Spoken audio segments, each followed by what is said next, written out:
Nothing like being greeted with an Irish folk tune mid-afternoon to wake us up or calm us down. Ladies and gentlemen, we're absolutely delighted to be here today for the launch of the JLF Ireland Festival in Ireland. This will be 4 new additions to our already rather large and burgeoning JLF series across the world. And we're really delighted that it is going to be Ireland. It's someplace that we had been to pre-COVID. I remember for many years when the Arts Council of England folks used to come out to meet us, I used to ask my colleagues, why would we want to go there? And one day they sat me down and said that, and I said to them, I said, why wouldn't you take a Hay Festival or an Edinburgh or any of the other festivals in Europe if you really want to do a festival in Ireland? And they said, well, if we do, only one half of our audience would turn up. And I didn't quite understand that till I actually went to Belfast and Ireland in 2018, 2019, and understood the divides that continue to plague some of the country. JLF builds bridges. We create communities. We bring people together. And that's one of the reasons we're really delighted that when we began our conversations with Ireland and separately with the Arts Council of Northern Ireland, we agreed that we would both be in Northern Ireland, we'd start in Belfast, and then work our way through as a sort of traveling band of writers all the way to Dublin. And Sonya and her colleagues were so remarkably supportive, driven by the very extremely enthusiastic ambassador of Ireland to India, Kevin Kelly.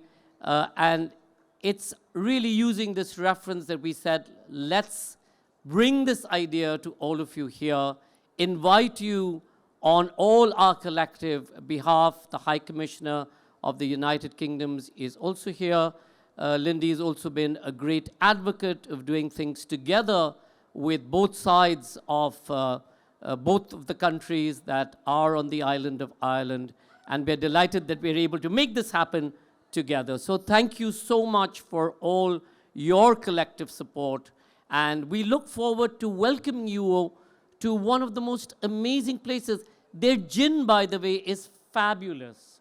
For those of you who don't know, I had to go from bar to bar to taste the gin. It was amazing. And then Sonya hosted us at a wonderful restaurant near the park, which I can't remember. And again, such an amazing thing. And what really got to me, as we were driving from the airport, we were headed out for our meeting to her, and we passed the docks and the river whose name I don't quite know. And they have this tribute, an installation tribute of figures of people migrating during the potato famine to the United States or to the New World. And that really brought home why it's so important to have this dialogue between folks here in India and folks there in the island of Ireland, because we've got a sort of collective history, and much of what the famine threw up in Ireland we've seen here as well. And this is something that we want to unpack. We want to unpack ideas about borders, about crossing over, about migration, about identity, and most importantly, about humanity. So I think on behalf of all my colleagues at Teamwork Arts, a really big thank you to Kevin and Sonya and their colleagues in Ireland, and Lindy and the Arts Council of England for their help in making this happen. And to say, remember, if you've got a lot of this and you want more of the Jaipur Literature Festival, well, come on over to Ireland for 4 editions. And I'm going to ask my colleagues to show us a little film of what we have in store for you.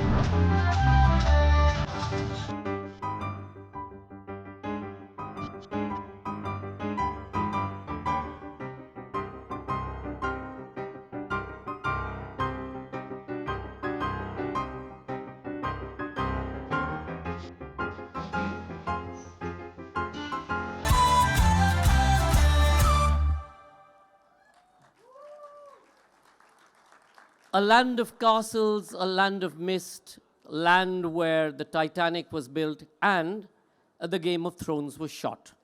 That's what Ireland is known for. So thank you so much.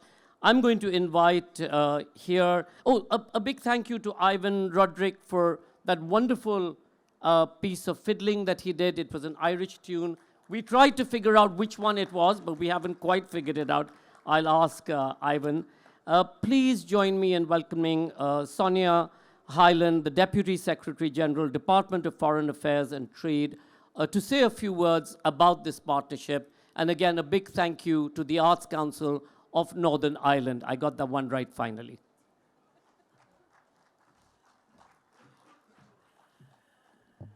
Thank you so much, Sanjoy, and good afternoon, ladies and gentlemen. So as Sanjoy has said, Ireland is here in force this year at the JLF. We have 6 of our most brilliant writers here at the festival, including our former Prime Minister, Leo Varadkar, who's in the audience and will be launching his autobiography later this weekend at the JLF. And we are so excited today to be launching the newest international edition of the JLF. It will start in Ireland, as Sanjoy has said, in May this year, and it is the first time that I'm aware of that we will have a JLF edition that crosses borders. So exactly as Sanjoy said, we will start in Belfast. We'll start in Belfast in Northern Ireland. We will then travel down to Armagh and Dundalk, which are 2 towns just on either side of the border, and then we will finish up in Dublin, in Ireland's capital city. So why? Why JLF? When we think of Ireland and of India, we think about the historical experiences that we've shared and how those experiences resonate still in society and politics. We have, obviously, with India, a shared history of British colonial rule, of the fight for independence, of partition, of poverty and famine, the experience of building new states, but also of divided societies, of dispossession, of sectarianism, of the complexities of identity, of the relationship between metropole and periphery, of the richness and the diversity of our indigenous languages, but also of language and languages as a site of political contestation. So across the 8 days in May, in Northern Ireland and in Ireland, we'll explore all of these issues. And we'll also have the opportunity to have a lot of fun and to showcase the extraordinary richness of Indian literature and culture across the island of Ireland. And I want in particular to recognise and to thank our partners in Northern Ireland, the Arts Council of Northern Ireland, as well as our academic partners on either side of the border, Ulster University and Trinity College Dublin, as well obviously as Sanjoy and his fantastic team in Teamworks, and of course our brilliant ambassador here in India, His Excellency Kevin Kelly, and his really wonderful team in the embassy here in India. So, just to give you a taste of what you might hear and what you might encounter if you come to the JLF Island of Ireland edition in May. We have Fintan and Sam here, Fintan O'Toole and Sam McBride, and the wonderful Professor Jane Ohlmeyer, who will moderate their talk and explain a little bit more about what they do and what they'll talk about. But this talk really encapsulates the complexity and the complexities of our island, of the island of Ireland. Because in Sam and Fintan's book, which they'll talk about just now, they have addressed one of the central political questions on the island of Ireland today: whether Ireland should be unified as one state or whether Northern Ireland should remain as part of the United Kingdom. Now, Fintan is from a Catholic Southern nationalist background. Sam is from a Protestant Northern Unionist background. So what you might expect from their book is that Fintan would argue the case for a united Ireland, and that Sam would argue the case for maintaining the constitutional status of Northern Ireland as part of the UK. But it's more complicated, and it's much more interesting than that. So, ladies and gentlemen, I give you Jane Ohlmeyer, Fintan O'Toole, and Sam McBride.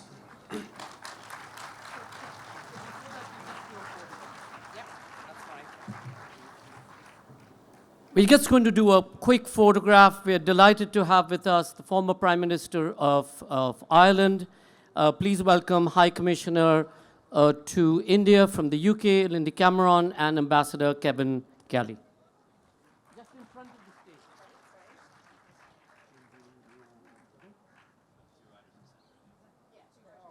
Uncle Sharupa, come that side. Yeah, Sharupa, come. Sharupa. Sharupa, go that side.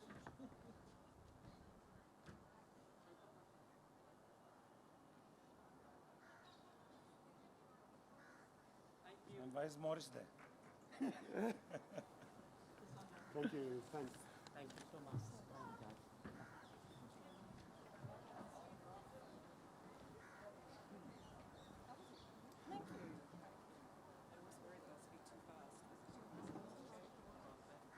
Good afternoon, Jaipur. How's everybody? Everybody in good form? Everybody excited about this session? Yes, yes. We're so excited that JLF is coming to Ireland. Can't wait. So my name's Jane Ohlmeyer. I've got the privilege of chairing and moderating this session. I've just come from the most amazing session on the partition of India and Pakistan. And it immediately made me think of Ireland because, of course, the legislation that partitioned India and Pakistan was exactly legislation that was modelled on the Government of Ireland Act that partitioned Northern Ireland and the Republic of Ireland. So we're going to be talking a lot about partition and the aftermath of partition, very much in an Irish context, but we're very keen to try and draw wider lessons from it. So we're going to have a bit of a conversation here. The last 10 minutes, it'll be over to you. Before I hand over to Fintan and Sam to get the conversation going, I just want to say, and Sonya's already done it, just say Ireland was England's oldest colony. Some would argue that Northern Ireland's going to be its last, but we'll see about that. I think the other thing to bear in mind is the colonial experience in Ireland was a very difficult one. We saw very aggressive settler colonialism. There was intense violence, genocide, ethnic cleansing, particularly in the 17th century. And then right through the 20th century, obviously more violence. So there's no escaping the violence of imperialism, nor of the othering that it brought with it. So it's been a very difficult history, a very difficult past. And Ireland was very much that laboratory for empire. And one thing that was fine-tuned in Ireland, as I said a moment ago, was partition, that legislation. I've heard a lot from Sam Dalrymple the last couple of days. Obviously, partition is very familiar on the subcontinent, but there's a very particular Irish element to it. And it's very interesting because in 1947, it was Jinnah who invoked Ireland and said, we want what Ireland has got. And Nehru and Gandhi were completely against the Ulsterization, and they used that language of Ulsterization. So lots of very interesting parallels. And hopefully that'll come out over the course of our conversation. I'm going to start actually with Fintan. First thing is just to draw your attention to this book. Sonya's already said a few words about it. It's really quite an incredible book. It's called For and Against a United Ireland. It's extremely easy to read. It's extremely accessible, but it's also based on empirical evidence. And what it does is shy away from opinion and emotion. It's extremely powerful because of that empirical base. So, Fintan, I'm going to actually start with you, if that's all right, and invite you to tell us how this book came about and why you decided to use this particular format. Good afternoon, friends. What a joy to be here with you, and thank you so much. It's very, very moving for us, coming from a very small country, to know that there's interest in our little affairs. But maybe for some of the reasons that Jane's been talking about, that Ireland is a kind of microcosm sometimes for where you can see much bigger forces at work. So this book came about, I don't know, some songwriter I heard being asked which comes first, the music or the lyrics, and they said the phone call. And in our case, it was the phone call. We were asked to do this book. There's a big project, big academic project going on to look in detail at what a united Ireland might mean. But no disrespect to academia. I've been an academic myself, but very often people don't read the work that academic research produces. And I think there was a perception that it maybe needed something else to stimulate a lot more debate. So Sam and I were asked to do this project, and the attraction, certainly for me, and I think for Sam as well, was that we weren't going to do a simple, Sam is, from a Protestant background in Northern Ireland, he's going to argue against Irish unity, and I'm from a Catholic background in Dublin, and I'm going to argue for it. Neither of us was very interested in doing that, because you just get cliches. What we wanted to do is we would both try to set aside our own views and create arguments that were the best that we could honestly come up with on both sides of the case. So the book has 4 chapters. It has my case against, Sam's case for, my case for, Sam's case against. And what might be interesting here is just why we wanted to do this, which was really to make it something that perhaps says something about partitions. It's not just about what happened in Ireland, but has a broader sense. And in a way, the big question that we're asking is whether you can undo partitions. Right? For very obvious reasons, and of course, here in India, the sheer trauma of partition, which you're still living with and still dealing with, is so deep that it becomes unimaginable that you would want to go through all that again or try to undo it. But the Irish case is an interesting one because it is small, because it is a microcosm. You can sort of think about whatever the circumstances that created this. We're now over a century on, and is it possible to think about could you undo it, and what the consequences of undoing it might be? In a way, though, what we're doing in Ireland, Fintan, maybe cuts against the grain. In other words, the fact that Ireland is actually even having these discussions, it makes it a bit of an outlier. And I don't know, Sam, if you want to get in here and just at that sort of high level, tell us what on earth's going on that actually allows us to have these conversations in this very, very, very respectful way. Yeah. First, let me say what a great pleasure it is to be in your spectacular and wonderfully beautiful city. It's my first time in India. I arrived yesterday, and I love every bit of it, what I have seen so far, and especially the food and the welcome that we have been given here. I mean, we live in a world, we live in an age where people are increasingly being driven into tribes. People who didn't think of themselves as tribal are finding themselves in a tribal position. I think this, you think that, he thinks something else, and I don't even want to look at you. I don't want to think about you. I don't want to put you on a platform. I want to shout at you, particularly online, and I want to denigrate you. That's the world we're in. And so, to me, I find something, I work in my day job as a journalist. I'm a professional pessimist, you might say, in that profession. And I find something hopeful in this, that in Northern Ireland, in a place where, even in my lifetime, as somebody in my early 40s, I grew up with soldiers on the streets, with Chinook helicopters, with people being murdered daily, leading the news bulletins, the next death, the next murder, the next killing.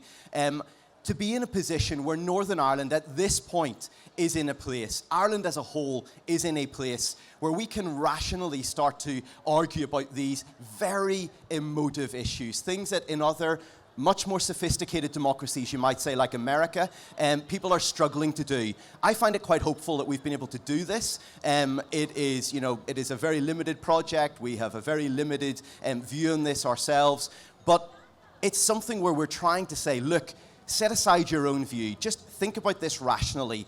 What are the best arguments for and against? A bit like being a lawyer. And maybe, Sam, it's a good moment to actually go to that. So just to say, there's only a handful of copies of this amazing book in the bookshop. So if you want a copy, go quick.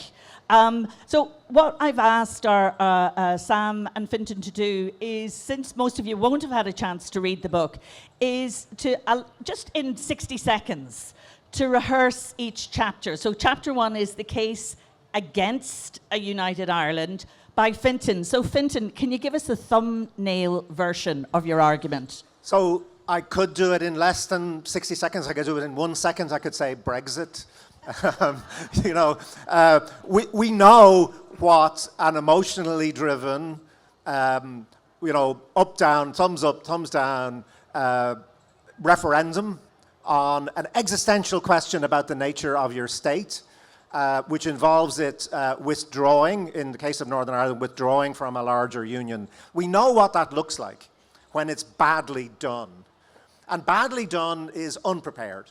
And unprepared is when people have not actually taken the time to really think about what the consequences of what they might be doing would be.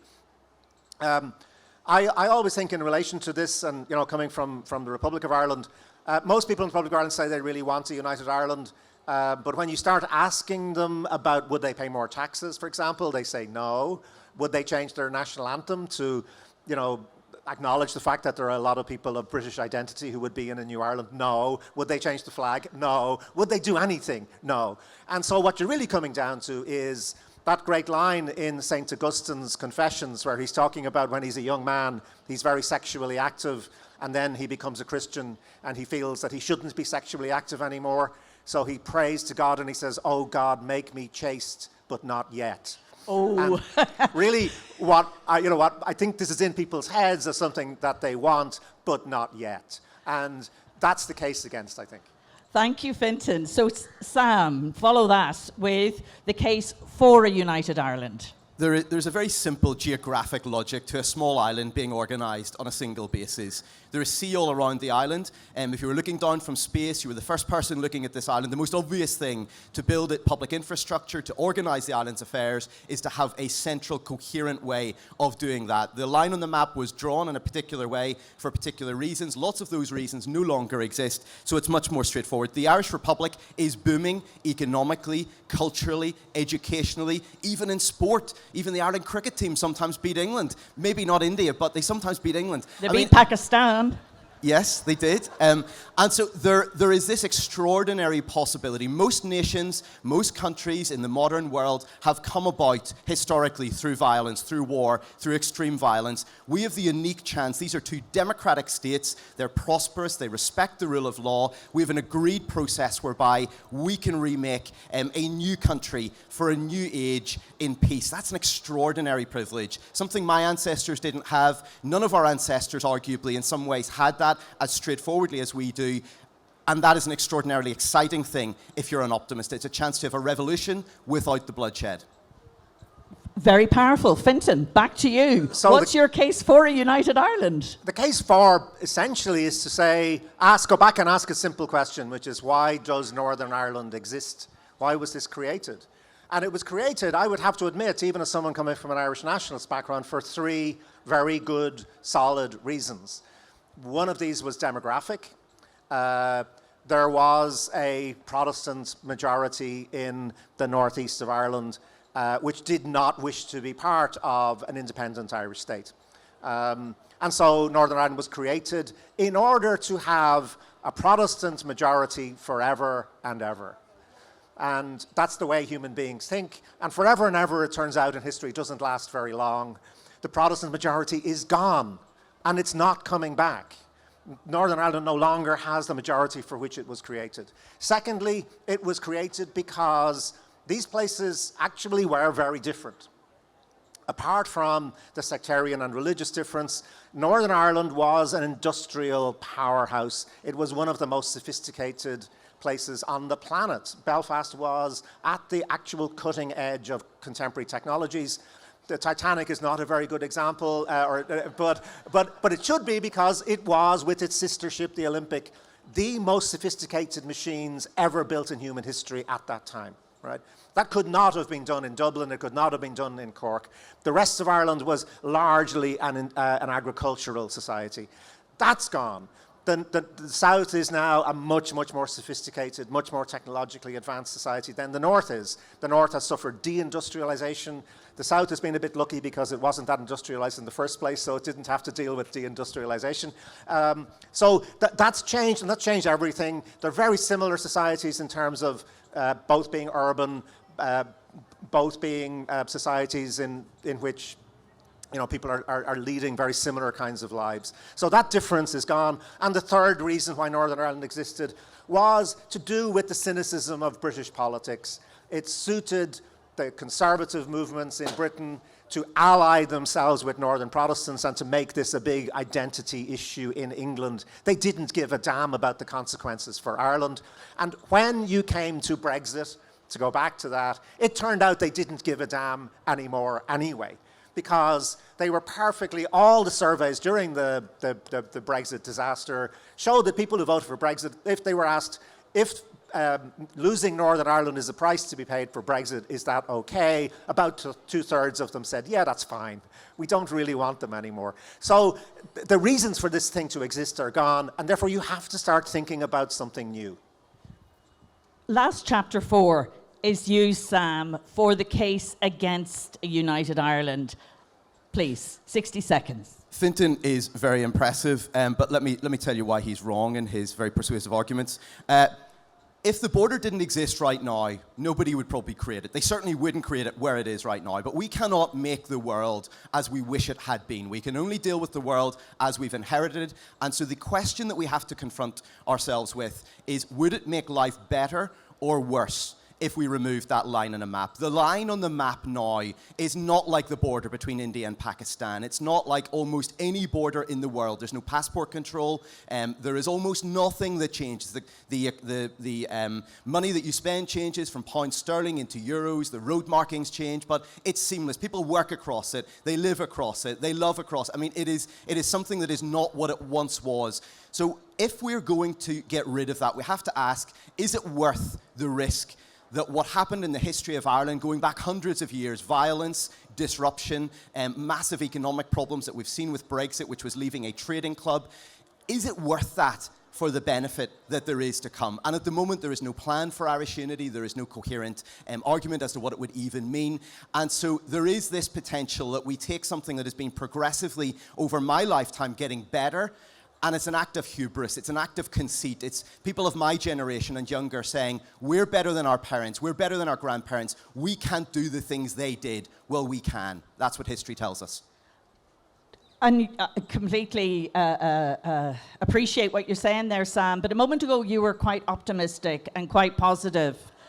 But I'm glad you did mention violence, because the history of Ireland, as we know, has been a very bloody and bitter one. How confident are you, and you, Fintan, that we won't go back to those dark days? And a bit like Sam, I grew up in Belfast, and I'm a wee bit older than him. I moved to Belfast in 1969, and the Troubles broke out in 1968. I was 7. My entire youth and early adulthood was shaped by the Troubles, as was Michelle Gallans, who spoke so powerfully about this yesterday.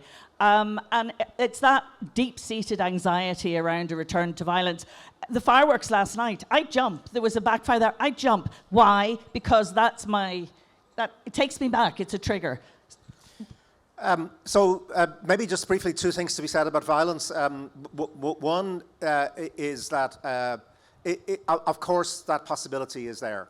And those of us from the Republic of Ireland can't say, oh, we're not going to talk about that, it's not the right thing to talk about, because we talked about it during Brexit, right? We said, if you reimpose a hard border on the island of Ireland, there will be violence, So we can't now turn around and say, well, if you do a united Ireland, there won't be violence, we can guarantee it. But, first of all, you cannot give a veto to small minorities of armed people who say, you know what, democracy doesn't matter. What matters is who has a gun and who's willing to use it.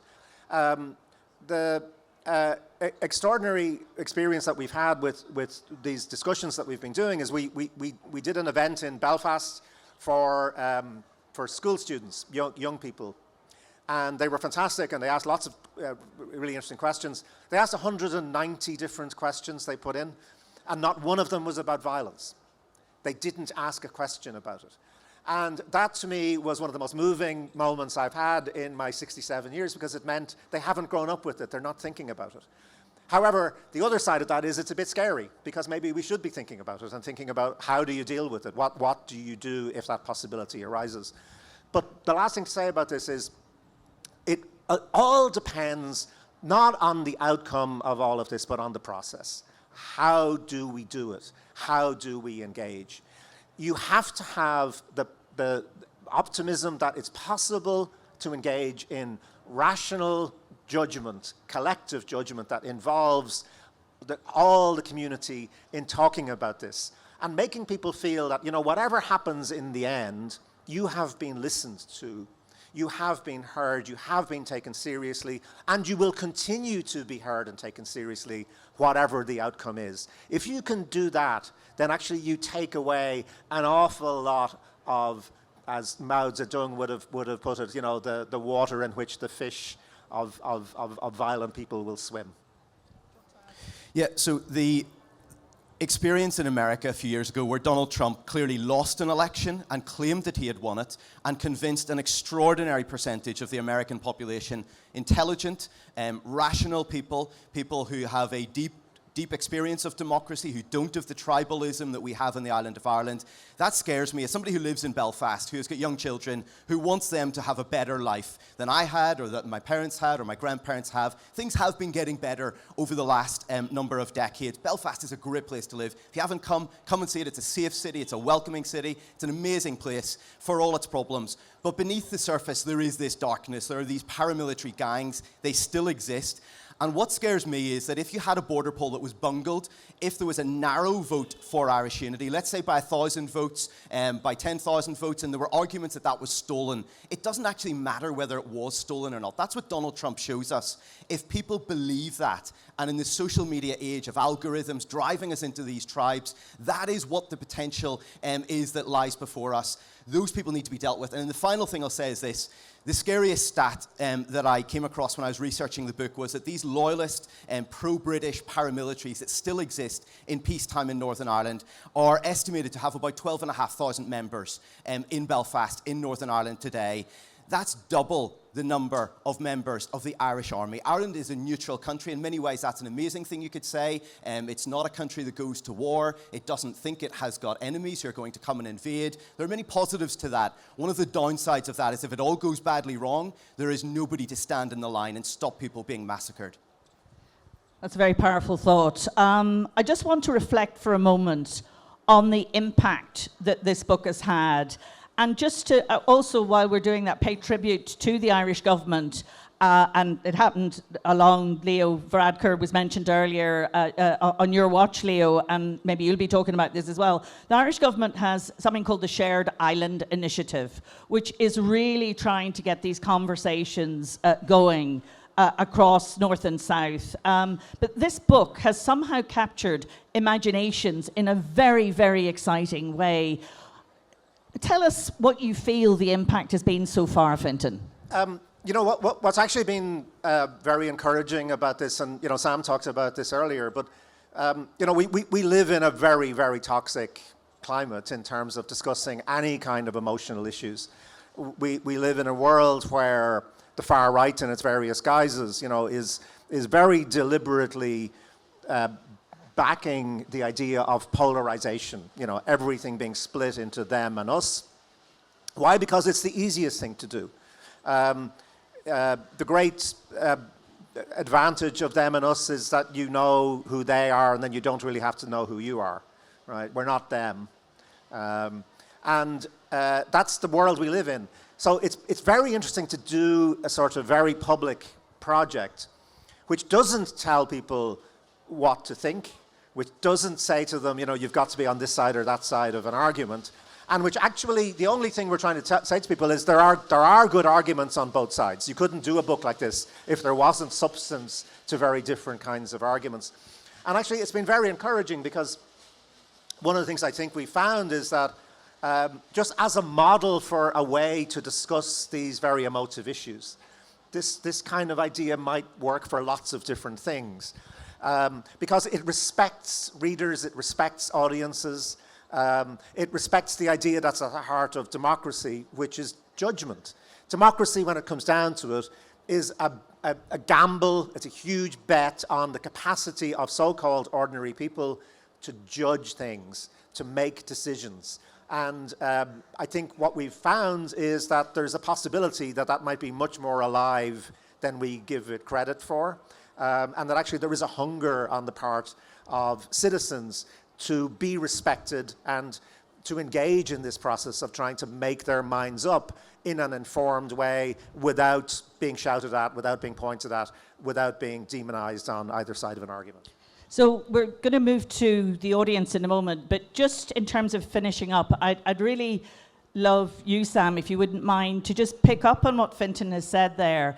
And might what you've developed here be a model for other countries that have experienced partition, or for other extraordinarily sensitive issues that the world and Ireland is grappling with? Yeah, when I agreed to do this book, I absolutely thought that I would be denounced by both sides. I live in a very political society, a place where people see bias everywhere, whether it's there, whether it's not. So in a book where you are actually achieving neutrality through this very unusual device of arguing a very partisan case this way and then arguing equally passionately the other way, it's very easy for somebody to pull a bit out of context and say, he said this or he said that. And it doesn't matter who they are, what that is. And I remember talking to my wife about this and saying, look, I really don't care. I think this is an important thing to do. It's a good idea. I want to do it. And to my astonishment, that hasn't happened a single time. I mean, there are people who have come up to me in the street in Belfast and said, I read the book, I love this, or I went to one of the events. And there's almost this freedom that we have found where when people, because this is such an emotive issue that people often steer away from, it's too difficult to talk about, so they don't talk about it, where you give them a genuine place to engage with this. They love that. It's respectful, as Fintan says. And so for me, the big issue that I would love to see this done by somebody else on is migration. Some of these big questions that we struggle in the democratic world to address. They're tearing lots of Western societies apart, and there are certain questions you couldn't do this with. You couldn't say for and against racism or for and against human rights or something of that nature. Of course not. But there are a great many things that we need to accept that rational, reasonable, good people disagree on. We're losing that, or we're at risk of losing that in the democratic world. We need to get back to that. Fantastic. So over to you, ladies and gentlemen. We're going to take 3 questions. So listen, where's the mic? If you can come forward. There's a gentleman here. Yes, wiggle your hand around, sir. Yeah, with the red. And then a gentleman in brown. And then I'd like to take a lady at the front. My question is, if you're writing this book about India and Pakistan, how applicable or not applicable would the high-level points that you make in the for and against cases in relation to Northern Ireland and Ireland? Okay, we'll hold that. The gentleman in brown, and then the lady at the front. Keep your hand up, please. Here, just there. Sorry, I don't mean to... So question, for a united Ireland, in the current climate, what do you think is the biggest barrier? What needs to change for it to happen? Thank you very much. Please go ahead. Thank you for a lovely session. The question is, how much does the Church of England and the Vatican have to contribute to this for or against? Interesting question. Over to you guys. Fantastic questions. Thank you so much. In terms of India and Pakistan, let's... one thing I would like to say is, we're in danger in Ireland of indulging ourselves in self-pity. The tragedy of partition on this subcontinent is on a scale far, far greater than anything we have experienced, and that's not minimizing our experience. So I'm very reluctant to suggest that we have solutions to your historical traumas and difficulties. And clearly, I don't get a sense that look, for any of this to make sense, there has to be a political context, right, in which it's internationally agreed that this is a legitimate thing to want to do, right? So citizens can't do this on their own. What makes the Irish thing different and that you don't have here is that there is an international agreement in place. The Belfast Agreement, the peace deal that was done in 1998, already accepts that the British, who are the sovereign power in Northern Ireland, have already accepted legally that they will go whenever a majority in Northern Ireland wants them to go. And that took a long time to get to that point. So I don't think we can tell you that there's a model here in terms of Irish partition and solving it. I do think maybe some of the broader reflection might be pertinent to you. James Connolly, the Irish revolutionary who was shot by the British in 1916, when partition was first being discussed, said, if you partition Ireland, there will be a carnival of reaction on both sides of the border. And whatever you think about partition, he was right about that. We know that what partitions do is, it's not just that they separate out people, it's that they give power on both sides of the border to people who are willing to weaponize a very monolithic sense of identity. Right? You don't have to be a pluralist. That's what partition is about. It's about saying, actually, we've got rid of those people who are not like us, and we don't have to think about pluralism anymore. And that's the tragedy. That's the real tragedy of partition. So the way to overcome it is to start with thinking about pluralism and how you do pluralism. Because pluralism is not just about them on the other side of the border. It's just as crucially about what's happening within your own society and within your own community. So timeline, do you want to comment on the gentleman in Brown's question? Yeah, so let me just say, coming from Northern Ireland, there's nothing worse than people coming in who know very little about your context and telling you, you should be doing this. There's been a lot of that in Belfast over my lifetime. I know very little about the deep complexity of this place, so I'm not going to pretend to. However, on the flight from Delhi yesterday, I was sitting beside a lovely lady who may be here today from India, who was telling me when she heard about this session that what struck her was that in this context, there is no debate, no discussion about removing partition. It is seen as a permanent thing. I'm an outsider, I'm not going to comment why that is, but I find that fascinating that we have such a different context, given that this was in some ways copied from what happened in Ireland. In the other question about the role of churches and faith, that was a massive issue at the time of partition. However, it's not in any way the driving issue today. We are increasingly a secular society, and people may have some faith, but they hold to it fairly lightly in many cases. And so I think the old wisdom that if you took religion out of this, it would all be terribly simple, well, I think that's shown to be a fallacy. There is a tribalism that is in human beings that might find itself in, it might find expression in religion at points, it might find expression in race or in other ideas of class or other concepts. It's much deeper than simply if the churches could agree, it would all be fine. That was part of the story back in 1921, but that's not why we have the problems that we have today. We've 4 minutes, folks. Some very quick questions. All right, where's the mic? Come forward, please. There's a lady at the back in green, if you would ask her, and then we'll take another one at the front. Please, go ahead. Oh, thank you. My question is about the purposes of the paramilitary gangs. What purpose do they feel they have? Okay, hold that. There was what? If you could come up to the front. One hand up. There's another one just. Where are your hands, folks? Oh, back there. Yeah. Thank you very much. As an outsider from Australia, I was surprised with the bungle of Brexit that the attractiveness of joining the EU didn't become a big part of the discussion. So the EU is absolutely in the book, so if you manage to find one of the few copies in the bookshop, you will find that there. The way in which Brexit has ultimately worked out in Northern Ireland is not as bad as a lot of people feared from a nationalist perspective. So they worried there'd be a hard border, they worried they couldn't move within the island. That hasn't happened. Actually, in many ways, the pain of Brexit, in many cases, has been borne by the other side, by unionists. So there is now this trade border between Great Britain and Northern Ireland. It's complicated, but yes, for many people in the centre ground in Northern Ireland, that is an attraction. On the question of paramilitary gangs, their rationale for existing, which I have no sympathy for whatsoever. I find these people appalling. They're a stain in our society. But their rationale is that they're the ultimate doomsday defenders of Protestants, of unionists in Northern Ireland.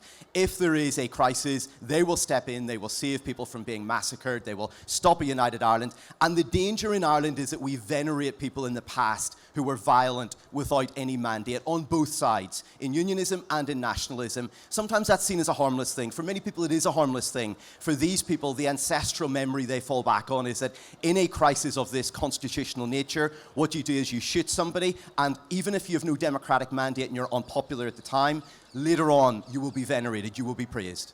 Fintan, final word to you. Just one thing to say about this is, because I know you have a lot of discussion in India about decolonization, and you know we know all about that, and we have huge sympathy for it for our own reasons. But maybe one thing that we do know from the Irish experience is you can decolonize institutions, and you should. You can decolonize attitudes, and you should. You cannot decolonize people. You have to accept that the people who live in your society, in our case, on our island, include many, many people whose origins are very different from mine. You know, my name is profoundly Gaelic, you know. But, you know, a lot of the history of Irish patriotism is Protestant. A lot of our history is a history of you know, people whose ancestors came from England or from Scotland, becoming, you know, immensely important parts of our community. And one of the long-term wonderful effects, and I'm going to say this against myself, of empire, is that we now have an increasing Indian community in Ireland. You know, they're in Ireland because of all the very complex relationships with Britain, now with Ireland, with the European Union. And let's think a little bit forward, maybe in 15, 20 years' time, you know, when there is a vote on all of this going on, a lot of the children of Indian immigrants will be voting on a united Ireland, you know, and bringing their own history, their own complex sense of identity to bear on this. And what they will want to know is this going to be better for my children? Is it going to be better for my grandchildren? Does this give us some kind of hope about the possibility of a better politics, a better kind of democracy? If the answer to that is no, they will say, no, I don't want it. If the answer to it is yes, and they're convinced, then they will want it. And I look forward very much to that day. So, folks, we have a big clock in front of us, and it says that time is up. But time is not up. We have another 20 minutes, so your clock, folks, is wrong. So listen, more questions. We can take another round of questions easily. Where are those mics? There's a gentleman just behind you. I want to ask if the case for and against Ireland, what is the potency of the idea regarding in relation to current geopolitical climate? For example, if Nigel Farage comes into power, can he use it for his geopolitical purposes and include that kind of polarization? Or maybe the local politics is not very inclusive. Like, I want to give the example of Obama, where his politics was a politics of neoliberalism, and I think so it led to the rise of Donald Trump. So can that happen? Can that for and against rhetoric can be used in the future in Ireland? That's a great question. There was somebody just behind you, and then we'll go to the gentleman near the camera. So, yeah, and then back there. Yeah, historically we've seen empires fall when the economics doesn't support. So we've seen that in Soviet Union, we've seen it and currently seeing in Iran. So if the UK economy gets weak, do we see, like for example, if Brexit happened and suddenly we see a Scottish referendum? If the UK economy doesn't support or it weakens, do we see Northern Ireland automatically assimilating with the Southern Ireland, even if the referendum becomes irrelevant? Thank you very much. And then please, sir. Hi, thank you so much for the wonderful talk. My question is regarding what Sam said about tribalism in Ireland. I was wondering if that is a function of something that is very internal to Ireland, or is that a consequence of Ireland's experience of colonialism right from, say, Oliver Cromwell's time? What do you think about them, or is it a mix of both? A quick second question is, what explains the recent acts of xenophobia that you see in Ireland these days? Could you throw some light on that? Thanks. Yeah.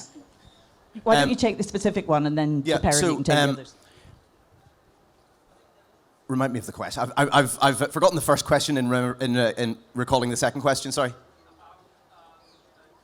Tribalism, yes. So tribalism, I think, is inherent to human beings. That might seem quite a depressing, a dark thing. It obviously doesn't mean we all have to be tribal or act in a tribal way. Many people have overcome that. They have come together. They've seen they can achieve more together than they can separately. But it is a deep impulse that certain politicians will play on because it is there. So in our history, it was about religion. It was about England in terms of them coming to Ireland, in terms of then the Reformation and the Christian faith. And that created complexities in our history. It became aligned along religious lines.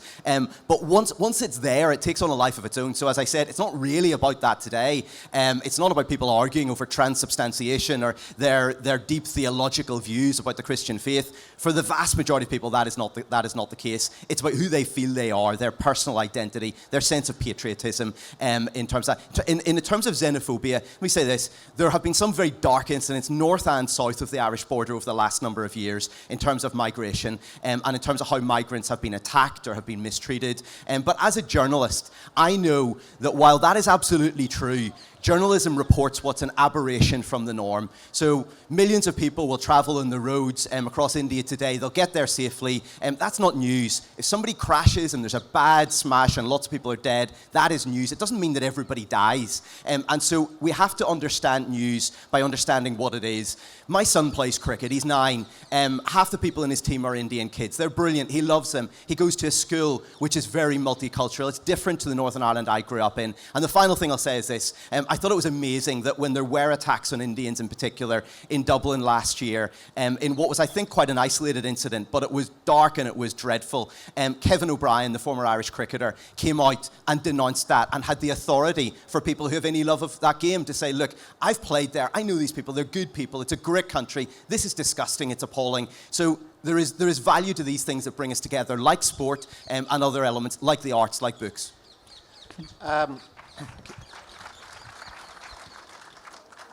So going back to the first question about polarization and maybe just kind of linking it with this question about attacks on migrants. Polarization in our current geopolitical context, to me, is a mobilization of one of the most powerful human emotions, which is self-pity. Right? You know, feeling sorry for yourself is a you know, it's a ludicrous, ridiculous emotion, but it's very powerful when it's motivated. And it's motivated for very specific reasons, right, which is to do with the ones that you were talking about. It's to do with power. But you can motivate self-pity because it's sort of cross-class. So Elon Musk feels very sorry for himself. You know, he feels he is persecuted. You know, and a person who has very good reason to feel persecuted and is very poor and is deeply exploited feels very sorry for themselves. So they can there's this kind of false bond that's created. And we saw this very much in the whole Brexit narrative. Trump, of course, is brilliant at, you know, how can somebody who is poor in Arkansas, whose healthcare is being taken away, identify with Donald Trump? Well, he does it through self-pity. You know, they're persecuting me on your behalf. And you know this politics, you know, I'm not, you know, it's relevant to all of us.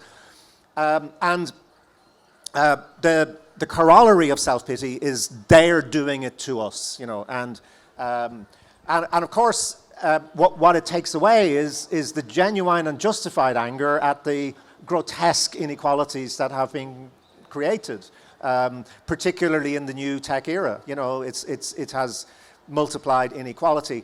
And so the attraction is to say, well, let's identify on the street the people who are our enemies, who are doing this to us. And, you know, of course, Racism feeds into this very, very directly because you can identify people. And let's remember, this is now being mobilized in a very official way in the United States of America. I mean, did any of us think we would see armed, masked men out, harassing, kidnapping, and in some cases murdering people on the streets of the United States? So these possibilities, these dark possibilities, are very much there. The Irish problem may be solved because Trump will move, he'll get Greenland, he'll move down into Iceland, and then we're next, So, we'll just be the 53rd state of the Union or 54th.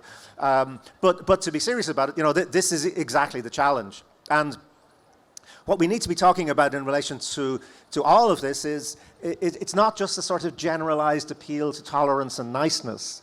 It's actually mobilizing what goes against self-pity. And what goes against self-pity is a righteous anger. I mean, a genuine sense of why are so many people's lives being made so miserable? Why across all the Western world now has it become impossible for most ordinary people to be able to afford housing? These really basic things that are being denied people that were taken for granted in the West by their parents. There has to be a counter narrative, which actually is not just about let's go back to the way everything used to be, but it's actually about tackling the very considerable inequalities that are there. And the only point of things like a United Ireland is it going to make a more equal, more just, more democratic society, or is it not? And one thing that comes out so strongly in this book is whether or not Ireland is unified. It's so important to have discussions around exactly these issues. I don't know if colleagues and friends in the audience are aware, but 20% of people living in Ireland were not born in Ireland. That's 1/5 of the population. That 15% is the figure in the United States. I mean, it's a very, very high number. And those people, including the, 75,000 people from India, will be part of this conversation, will be voting if a referendum is called. And it'll be very interesting to see how that community then voices its own feelings about the future of Ireland. Any thoughts on that as we draw this to a close? Well, the absolutely crucial thing that we have learned, right, is that, we always thought that we hoped and prayed that Ireland Northern Ireland in particular, would become more like the rest of the world. And what's happened is the rest of the world has become more like Northern Ireland. And it's not a good thing, But what we've seen is that you can do polarization. You can set people against each other, even in circumstances where everybody is pretty much the same. They're all white Christians. They're all kind of working in the similar kinds of jobs by and large. They're all, on the same very wet island, experiencing the same weather. You can still polarize. You can polarize under any circumstances. And this is partly done by history, but it's also done by bad politics and bad actors, And what we've also learned, however, is that there is a way out of that trap, which is the peace deal in Northern Ireland. Said that that one of the wonderful statements in it says it is the birthright of everyone in Northern Ireland to be Irish or British or both, as they may so choose. And we changed our constitution in the South to say that it's the aspiration of the Irish nation to unite in harmony and friendship all those who share the territory of the island of Ireland in all the diversity of their identities and traditions. People have many identities. They don't have one. We're complex people. We live with those things. They're not problems for us. They're the source of our invention, our creativity, our richness, our sexiness, our delight. Everything about us is to do with our complexity. And we need to politicize complexity again by saying that the complexity is actually what we stand for, and we're not going to be driven back into these simplistic reactionary boxes. What a way to end. Well done. You've been an absolutely amazing audience. Thank you for coming. Hopefully some of you will join us in May in Ireland for JLF Island of Ireland to continue the conversation.